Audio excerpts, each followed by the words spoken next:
And that $1 trillion that Paul recognizes as kind of air is the largest fiscal stimulus we've ever had in the United States. And so expressing concern about its possible consequences seems to me to be the right thing to do.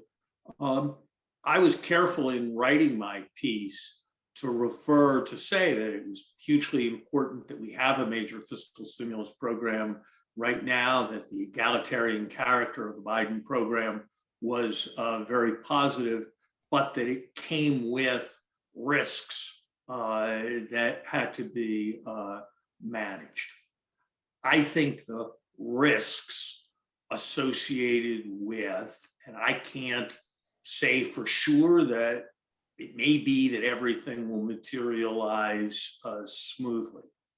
But if you ask me about the risk that the economy will start to inflate, that it will be explained in terms of specific factors, that bubbles will emerge greater in financial markets, and that a Fed behind the curve will then lurch in a way that causes a recession and that has substantial adverse global consequences. If you ask me about the risk that we will just be inactive for a long time and discover ourselves in a new norm with much higher and rising inflation expectations, and that the flat Phillips curve that is now a cause of such celebration will become a major problem in terms of the difficulty of restoring stability.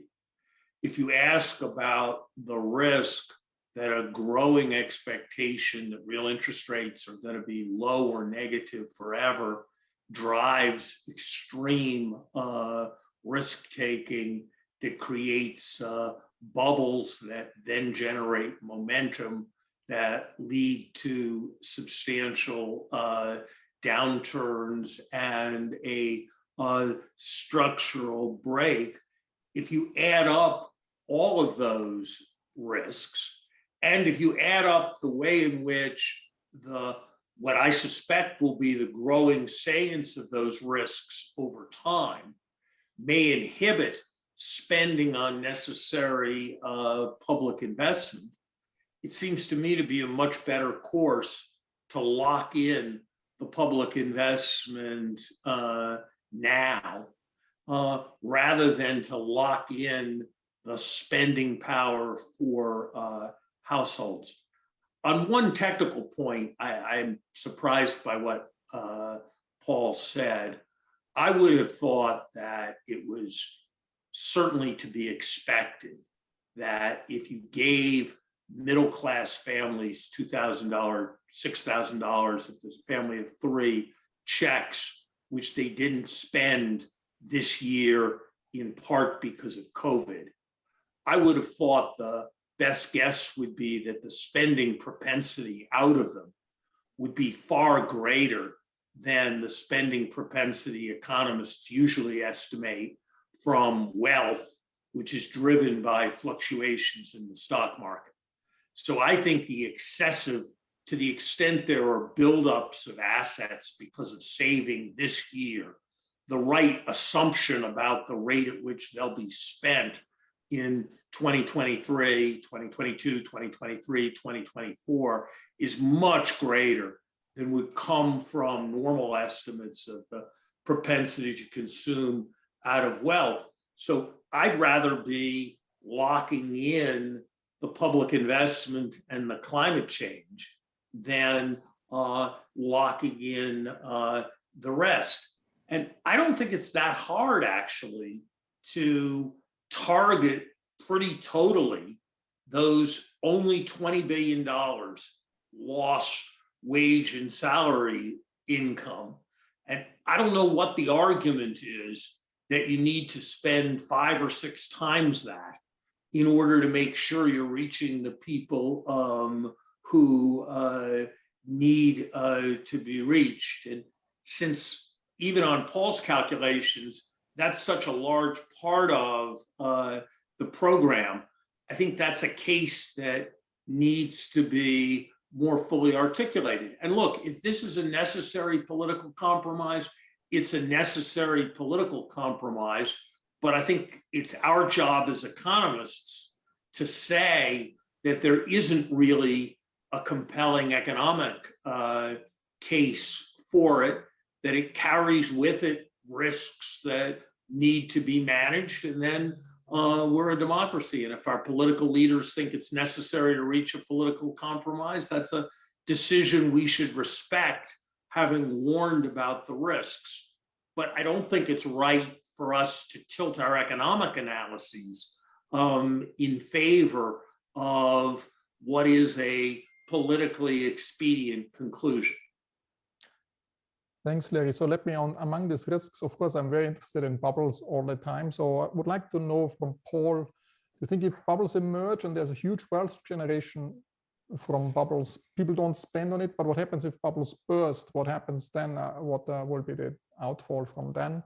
And then I would like to go a little bit to the role of expectations and the inflation anchor. So do you see any threat of the inflation anchor breaking at some point, or do you think that's we're far away from this because it's now so ingrained in people's beliefs that the inflations will stay around 2%?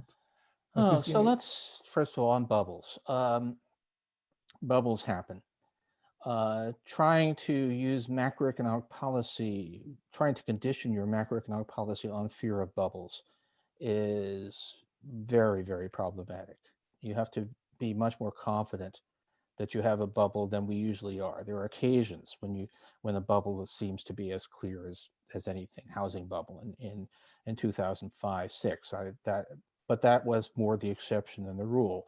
And I will just say on the whole interest rates, which Marcus seems to be concerning you. I don't think that's, I'm hearing this from Larry, but the concern that low interest rates are basically a bond bubble, and that tight monetary policy to offset fiscal stimulus will burst it. It could be, but I would have said, I mean, there's this hypothesis called secular stagnation, which somebody or other has done a lot to popularize, which leads me to believe that there are actually pretty good structural reasons for interest rates to be low, and to believe that they will, even if there is an interest rate spike in the wake of the American Rescue Plan, that it will subside and it will be back in a low interest rate world. I think that we are, I'm still persuaded, not 100%, because 100% certainty just doesn't come with the territory, that we are still basically in a world of excess savings looking for some place to go, and that we're back there. I mean, it's funny, if in a way, the closest parallel to the financial risk that I think is what Larry is saying, and maybe what you're saying, Marcus, as well, is something like a 1994, when the Fed tightened and there was this bond rout and there was a spike in interest rates, and we're certainly at the Fed, they worry about, that precedent is very much on their minds. But funny thing is, it didn't actually lead to a recession.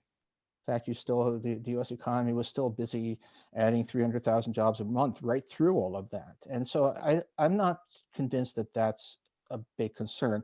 We're getting so many things here. I mean, I would agree with that. The marginal propensity to spend out of, I think we're stuck calling them stimulus checks, even though they're not stimulus and they're not checks. But the marginal propensity to spend out of stimulus checks is going to be higher than the marginal propensity to spend out of stock market fluctuations, no question. And may be higher than the marginal propensity to spend out of housing wealth, which is higher, but not. Maybe I'm wrong, but there's reasons to think it's not that large. And look, if I had thought, I have to admit, I'm allowing political, trying not to claim that things are good when I don't think they're good, but I am allowing political reality to constrain the things that I'm advocating. A big infrastructure, a Build Back Better slug in this first package was not going to happen. the only way it's going to happen is if there's a lot of credibility built around the first package. And now it's possible that people a year from now will be saying, "Oh God, look, they overheated the economy; it was too big, and no more money for Biden." But what I think is more likely is people say, "Hey, I got my check. The economy is booming. These people seem to know what they're doing." But in any case, the economic constraints